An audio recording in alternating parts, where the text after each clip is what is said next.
Hey everybody, it's Hyper, and I'm back with another story time long form video for Terror Tuesday, because it is Terror Tuesday. And today I kind of want to do a little continuation of the other story I did, and I also want to give an update on why I stopped playing the game The Evil Within. So let's get the bad stuff out of the way first. I can't play The Evil Within right now. I'm an adult, right? Like, I'm not afraid of the dark. Like, I understand like the difference between like reality and fantasy. So like, I'm not afraid of the dark. I'm not afraid of like monsters or anything like that, or zombies attacking or whatever. But like, I'm a person that has extremely vivid dreams, and I've been going through a lot of stuff right now. My family has been going through a lot of stuff, and I noticed I was having some very unpleasant dreams about people that I love dearly. And I have a very small circle. I don't have a lot of people in my life. Outside of my Discord group, my wife, my parents, and maybe one or two other people I'm close to. And I've been having very bad dreams about them. And again, it's not about me being afraid of bad dreams. I'm not. Again, I'm an adult. But like, when you have dreams about people you really care about in these really awful situations and stuff like that, it doesn't really do well for your day-to-day, especially when my day-to-day is waking up and doing these streams and doing the Terror Tuesdays and talking to people. I think it really does not put me in a good frame of mind.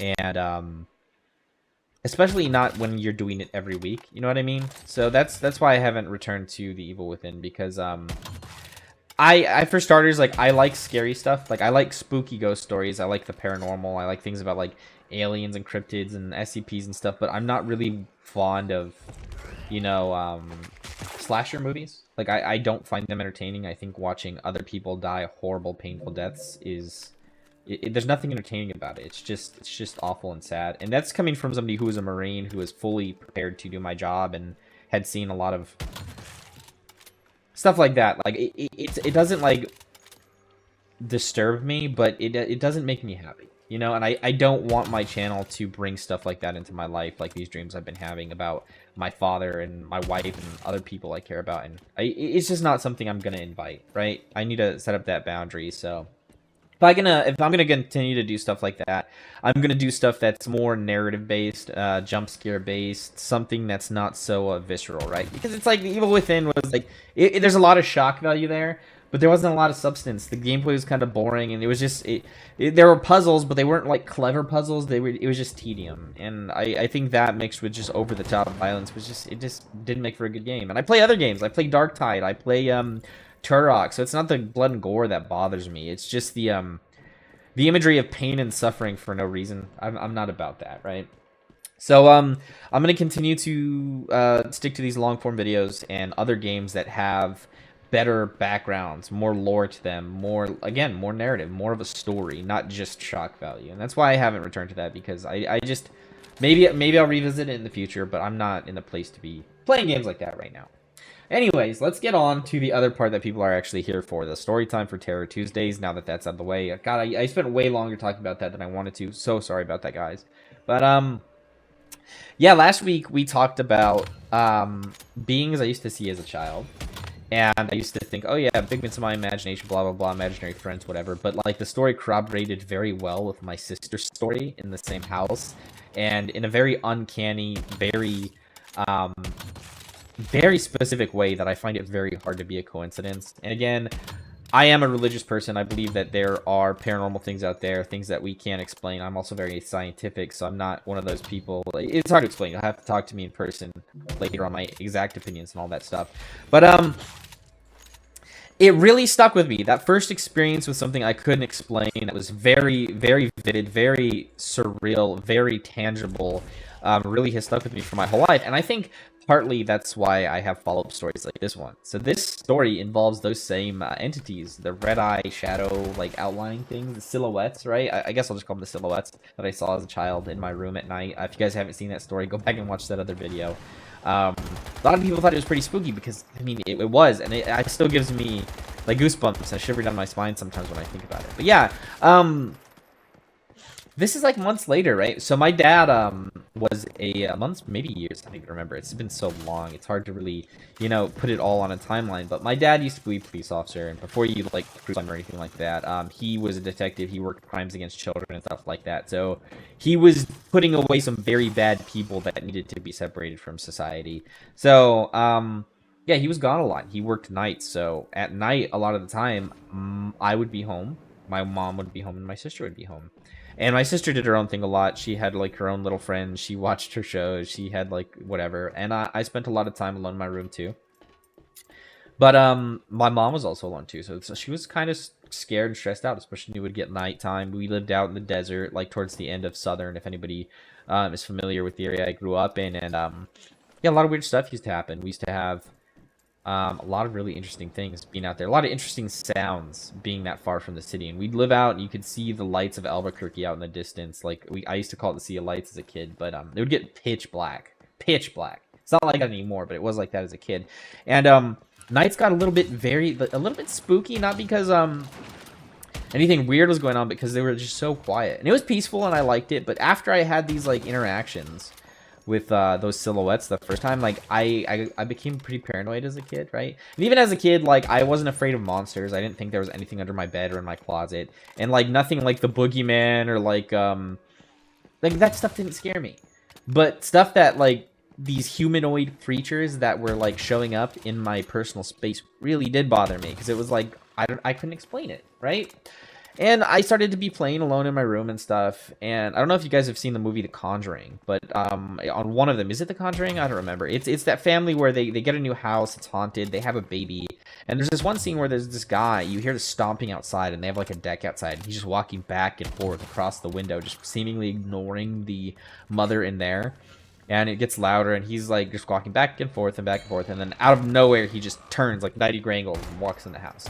Nothing like that happened, but I would be sitting there playing, and I remember seeing these same similar figures that were like black shadowy silhouettes with like those red eyes will like walk by my door. Right now, my mother has a very specific outline that I'm familiar with because I'm her child, right? You know, a kid knows what their parents' feet sound like walking down the hall, or they like, I could tell my parents apart by the way their footsteps sounded. You know what I mean? And it was very clear that what I was seeing was not my mother. It was not my mother. And I would be sitting there, like, in my room. I watched a lot of nature documentaries growing up because I only had one channel on this really old TV that still had dial controls on it. I don't even know how it was still working. But this was pre-2008 when the president then decided propaganda was more important than, fruitful television. So we still were able to get local channels over the airway and PBS and stuff like that. And I remember one day I was watching Mutual of Omaha's Wild Kingdom. And I didn't hear any footsteps, but somebody walked by my door. So I swear somebody walked by my door. And there's nothing at the end of the hallway. I don't remember seeing them turn right, where that would have gone into my sister's room. And if they would have turned left, it would have gone towards my parents' room. And if they continued on, it would go to the bathroom. Bathroom door was closed. I didn't hear any footsteps. I didn't see them turn. They just walked past my door, and then that was it. And scared the hell out of me. It scared the absolute hell out of me, and I can't explain it. And I didn't have imaginary friends. I was never a kid that like did a lot of make-believe stuff on my own. I didn't do that. Like I was always like grounded in like, okay, this is what I'm doing. And my play was always like it wasn't a lot of imaginary stuff unless I was playing with other kids. When I was by myself, it was like I'm building something, or I'm trying to catch bugs and stuff like that. That's how I used to play. I didn't do a lot of that imaginary stuff. So that like stuck with me, because it's like I wasn't playing a scary thing. I wasn't lonely or anything like that. And then that appeared in my life. You know, a lot of people have these stories of like imaginary friends, or like, oh, I'm lonely, I need imaginary friends, or I play a lot of make-believe. It wasn't like that. It was this completely separate thing. And I remember like feeling cold. I remember feeling like having the feeling, you know, like if somebody walks by your room, like you might feel that little bit of like pressure, that little bit of air moving in your room, like if somebody walks by your door quickly. I didn't hear the footsteps or anything like that, didn't hear breathing, nothing, but I kind of felt like that like very super subtle little bit of a breeze when it happened. And I always remember that. And I always remember where my TV was at the time. It was against the same wall. I guess I'll have to describe the room. So when you enter the room, immediately on the left hand side there's like this like corner wall, right? And then against that wall, it was like a perfectly square room. was my closet, and it had two sliding doors in the closet. Or they weren't sliding doors; they were accordion doors. Back when houses used to have those things, and they had like paneling. And inside it, I had my clothes hung up at the top, and then I had like these old plastic Tupperware boxes, and I had my toys in there. I had like old Legos and just whatever crap I got at the flea market, because that's where I got my toys. This is the flea market most of the time. And that was it. And then the right hand side was a window. I had a dresser there where I kept my other clothes, my shoes and socks and stuff. And then on the next wall over from that, there was this old bunk bed that my parents got a really good deal on. I think my dad got it at like a garage sale. It was free or something. And I loved it. It was so cool because the bottom turned into a futon. Or the bottom was a futon, and it folded up into a sofa. So I would sleep on the top, and I would sleep on the bottom most of the time in like sofa form. And the next wall from that was literally just a blank wall, and I had my TV up against there, and that was the ladder to go up and down the bunk bed on that side. And I used to sit there sometimes playing with like Legos, because I had some Duplo Legos at the time, and I would play with those a lot. And I had tools. My dad would give me old tools that he didn't use anymore, and I would play with, and you know, so I had old tools and some Lego blocks and stuff, and I would just sit there watching like animal documentaries, and that's when this happened. I remember I was watching Mutual of Omaha's Wild Kingdom. I remember I was playing with Legos, and I remember exactly like it was like mid-afternoon. It was like 2 p.m. when this happened, and it walked by, and I didn't tell anybody because I was like, yeah, well, nobody's gonna believe me. I knew at a young age like that's kind of weird to say, but it's like that happened.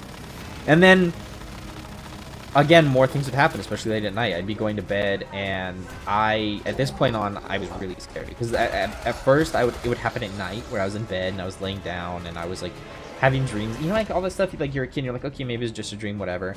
But when I saw it while I was, like, vividly awake, and I was occupied doing something else, and I didn't have, like, my brain elsewhere imagining anything. Like, I was focused on what I was doing.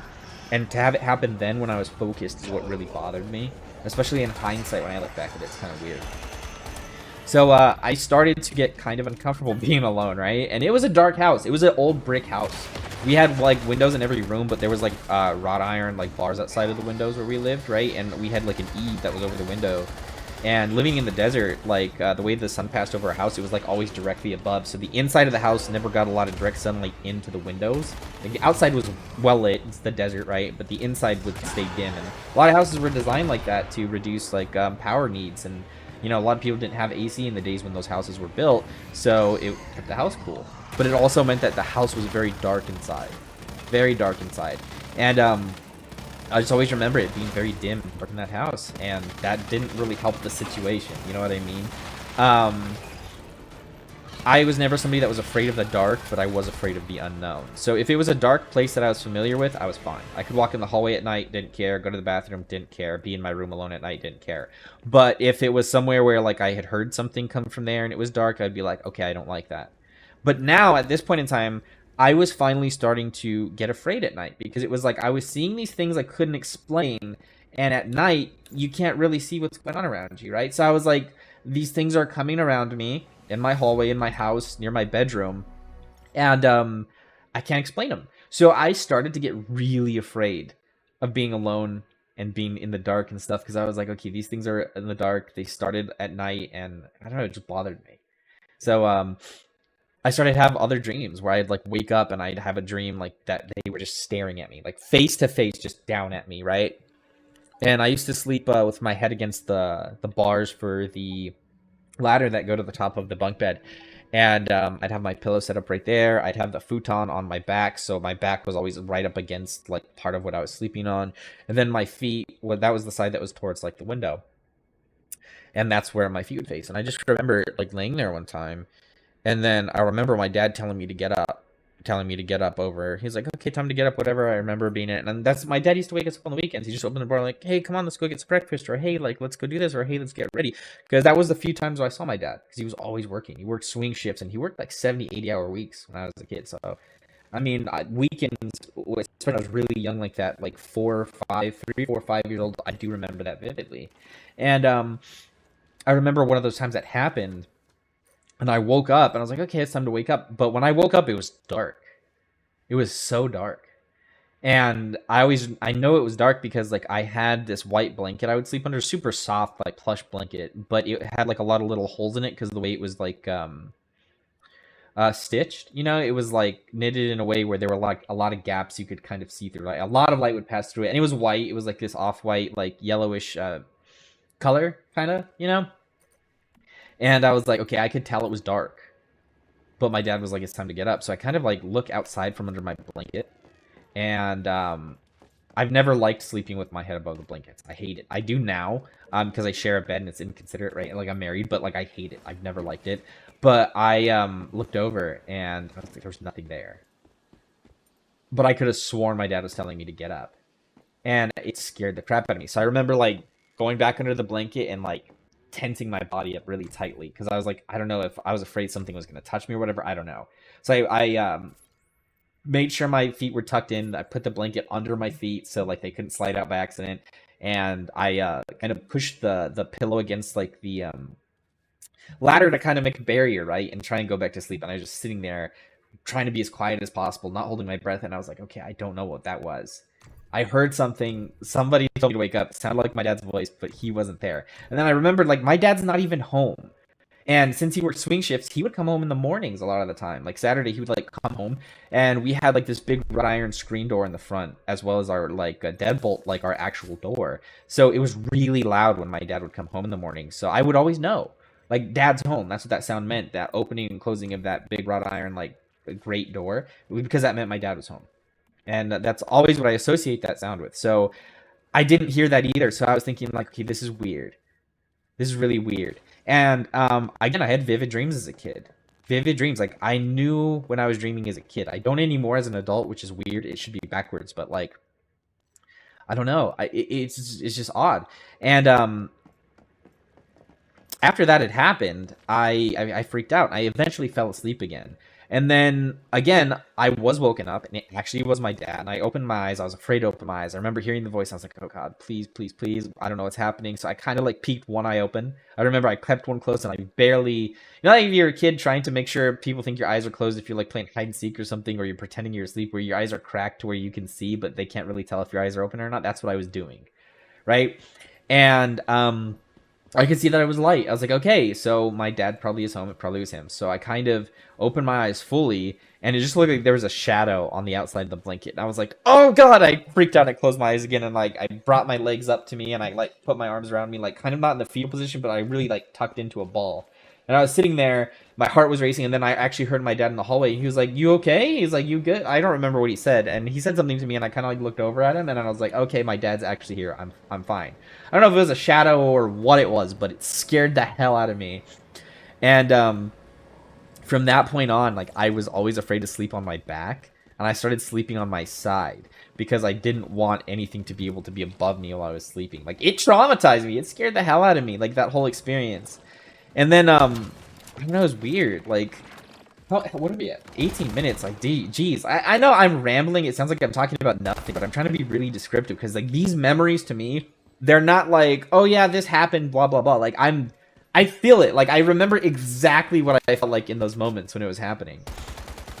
And I woke up, didn't think anything of it, and then I just had a nice day. I don't remember what else we did that day. I think we like ate breakfast and we went to Santa Fe probably to hang out with some family friends or something. I don't remember. And then I just remember coming home, and we'd come home late at night. Most of the times the sun was already down before we would come home and go to bed. We'd be really tired. And I would go to bed, right? I just go to sleep. And my parents tell me this all the time. Like when I was a little kid, they're like, you were always they always used to say like, oh, you were a grown little man. And I was like, why? And they're like, well, you used to just go put yourself to sleep. They're like, you didn't used to come ask us to tuck you in or anything. You just get tired and go put yourself to sleep. And I was like, really? And they're like, yeah. And at this point in time, I think that's where that stopped because I was afraid to go put myself to sleep. And I started to really cling to my dad a lot because a lot of this stuff was happening. And I don't know, like, this was a time in my life where I started to feel like a really overwhelming sense of guilt. And I was like 4 years old, so I hadn't done anything terrible at that point or anything, you know what I mean? And I still have never done anything really outwardly terrible. Most of the stuff that I think I would be canceled for are personal decisions and the way, like, I live my life, my lifestyle. But, like, at that time, I was a kid. I was a baby. I was so young, and I just started feeling like I was doing something wrong or something like that. And I always had that feeling from that point on, and it just kept happening. I remember another time, one of these Christmases, and again, like we didn't have a lot growing up. Like most of my toys came from flea markets. So I'm not gonna say we were poor. We weren't. We always had food on the table. We always had clothes. We would shop at like Walmart, discounts, hand me down, stuff like that. Like we didn't have excess. We were like probably lower middle class. Like we scraped by. My dad did an honest living. He worked. My mom didn't work at that time. We had a modest house, and we didn't vacation, nothing like that. We ate really cheap foods. We ate like that, the whole like beans and rice shebang, and we had like family and stuff. Like it was a small, simple life, and it was great. I'm not pretending to be poor, but we also did not live in excess in any ways, right? And the reason I bring that up because like one Christmas, my dad he had been working a lot of overtime, and I think this is when he finally did get his promotion to detective. And he got us kit cars. I think that's what they were called, kit cars, right? They were those little pedal cars, and I never had anything like that before. Like I would play outside in the backyard, like I would dig holes, I would catch bugs. Like that was my toys. You know, I would watch like the one channel 3 on my TV, or was it channel 4? I don't remember which one it was. That's all I would watch on TV, on that old TV that was literally from like the 60s or early 70s. Crazy. And yeah, so having something like that was huge to me. It was huge to me, and I loved it. It was the coolest thing ever. These little cars that you would pedal around and steer, and I was like, this is so cool. My dad was so happy about it. My dad, like, he did grow up poor, and he did go through a lot of abuse growing up. So when it came to like Christmas and stuff like that, my dad would get so happy giving people gifts and stuff, and like watching them open presents, that sometimes you could see like he would get choked up and he would hold back tears because like he got so much joy from giving to friends and family, because like he never had that stuff. And anytime we would play with stuff like that, he would always want to be there and watch. He would always want to be there and watch, and all this other stuff. And I remember I used to not want to come inside. I'm like, I have this kit car now. My dad got me. I was so proud of it. And I'd ride it around the backyard because I was so little, you know. Like, I wasn't good at it. I was, like, tiny, right? And I had this little mini one. My sister had a bigger one. And I remember I begged to go ride it all the time, blah, blah, blah. And I think one day, I don't remember if this is exactly how it went down, but I think I begged my mom to go ride it, like, until late at night. You know, like, you're a kid, like, oh, I don't want to go to bed. I want to come and do that. I want to play. And I had that kit car, so I had something that I just loved so much. And I don't know if I didn't put it away or I convinced my mom to bring it out late. We came inside. But one day, I just remember waking up and wanting to ride my kit car, and it wasn't there anymore. And I think my parents had told me that it had been stolen that night. It had been stolen, and it sucks because it's like my dad was a police officer, and he had a squad car. He had a patrol car that was outside, so our house used to always get vandalized. Like every Halloween, they knew where the police officer lived, so people would come. They would smash my mom's planters, or they would get our pumpkins and smash them, or they'd throw rocks at the windows and stuff, or they would come by and they would tag our house always, and it was always just our house because we had a really long wall on one end of the road, and yeah, it was just, we were always targeted because my dad's squad car was out there. And again, my dad wasn't just some crazy random cop. He worked crimes against children and stuff. Like, he was working an honest living as a police officer, trying to put away people that were harming children, right? So, I mean, maybe he just got a bad rap from the fact that the squad car was out there. I don't know, but a lot of stuff like that happened. But I had convinced myself, because I was thinking about these beings all the time, that I was outside late one night, and I always remember it was sunset. We had a brick wall that was built, because I always remember when my parents and my uncles were building that brick wall, because they didn't hire contractors. If my dad wanted a porch or wanted to lay concrete or something, he would just call up family members and they would build it themselves. You know, we couldn't afford contractors and stuff, so it was like everything that needed to be done, they would just do it. You had like a community that would do it together. And I vividly remember being in the inner wall and the outer wall.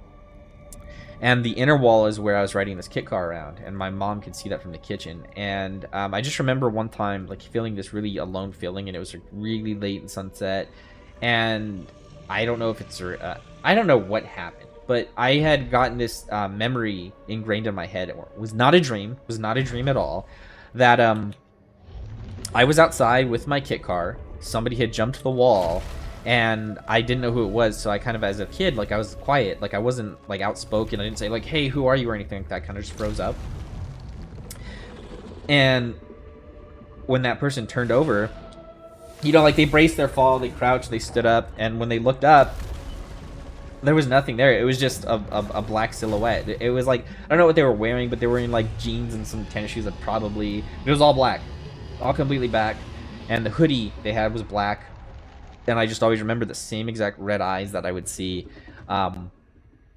with those things in and out of my room and the dreams and stuff. And that's what I was convinced had stolen my kit car. And I don't know the details around it. Sometimes I would think of it and I try to remember. I'm like, did they steal it from me? Did they throw me off? Like, what happened? You know? But it had such an impact. Like, these things that were happening around me as a kid had such an impact that, like, I started to think that everything bad that was happening to me was because of those things. You know what I mean? And I remember I would wake up sometimes and I still would have those happenstances of where I would just be asleep. You know, sometimes you roll over and you open your eyes for a brief moment while you're asleep, half asleep. And I remember doing that and looking into my room and seeing them standing there, like in front of the closet. Not in the closet, again, I wasn't afraid of stuff like that. Just standing there, not really doing anything, kind of just watching me. And sometimes they would kind of like turn their head or walk up, or sometimes they would say things. And it was weird because sometimes it sounded like family, sometimes it just was a voice I didn't recognize. So, I don't know. Maybe it was hysteria at this point. I was so young. But a lot of that stuff kept happening. For the longest time, it kept happening. And then other things started happening later on in a new house we moved to years later that was verifiably real. These things actually did happen. We had police reports on it, and our neighbors even told us, like, yeah, this happened. So, I don't know. It just kind of set, like, the tone for any unexplainable thing in my life from that point on. And I have even crazier stories than that coming up, but I think what we're at 27 minutes right now. That's almost 30 freaking minutes talking about this. But yeah, it's crazy. That's the other story time with Terror Tuesdays. I don't know what else to tell you guys. Like, I don't know how to dress it up or make it more interesting. Like, it's just me speaking from my memories, and that's how I remember things. That's how I describe it. So maybe it's boring. Maybe you're like, oh, he's rambling, blah blah blah. But like, that's just is what it is. I thought I'd share that with you guys as well, because that's another thing that, like, I think it's very impactful experiences and memories I've had, and they are spooky to me. Make my hair stand up. They give me goosebumps, and I don't know. Maybe they will give you guys something to think about on Terror Tuesdays. So, like, yeah, hopefully, if you have anything like that, I'd love to hear about it, because I'm curious to see, am I crazy, or do other people have similar stories? I don't know. And again, if you guys do have a story, maybe even if you have a story you would want to share with me that I could tell other people about on these Terror Tuesday Storytime streams, that would be great. I'd love that.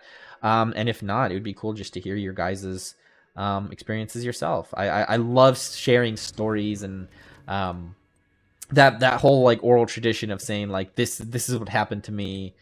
Pass it down. Let's, like, share that. I love that. Right? So I would really appreciate if you guys would share things with me as well in the comments or in the Discord or whatever. I have some really cool things that I would say probably not on stream, but I think add a lot to these stories that I think you guys might be interested in hearing later, maybe on Patreon or something. I don't know. Yeah, thank you guys so much for all the support, all the love the past 2 years, 3 years at this point.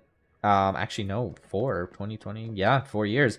I just made Twitch affiliate. I partnered on YouTube. A lot of big things are happening slowly but surely. I guess the consistency pays off. Having that community pays off. And I have not been the best person. I've been in the dumps since I got out of the military, and I think I've been using a lot of excuses to be just an awful person, you know? But I'm trying. I'm trying my best. And a lot of stress, a lot of discomfort, a lot of crazy stuff, but, like, there's always that silver lining. There is traction, there is momentum with the channel, and I appreciate you guys for that. Like, I really am thankful. I love all of it, all the kind words, all the comments, even the comments that are negative that help me do better. I appreciate. So I just want to extend out there and say that to all of you guys. Like, thank you so much for taking that journey with me, especially the ones in my little community that I have so far. But yeah, that's my story time this week on Terror Tuesdays. I don't really know what else to say about it. You guys are great, and I hope you guys have a wonderful week, and I hope you join me in the stream later. I'm gonna start playing Telltale series, The Walking Dead, and I'm gonna play through, I think there's 3 games, right? 3 or 4. I'm gonna play through all of them. All the seasons, I think they're called, right? But yeah, that's what we're gonna do the rest of the day. Anyways, you guys are amazing. I love sharing this stuff with you guys. Thank you so much for being there for me, especially in times of need. I hope I can do the same for you. And yeah, you all have a wonderful day. Until the next video or stream, you guys have an awesome time, and peace.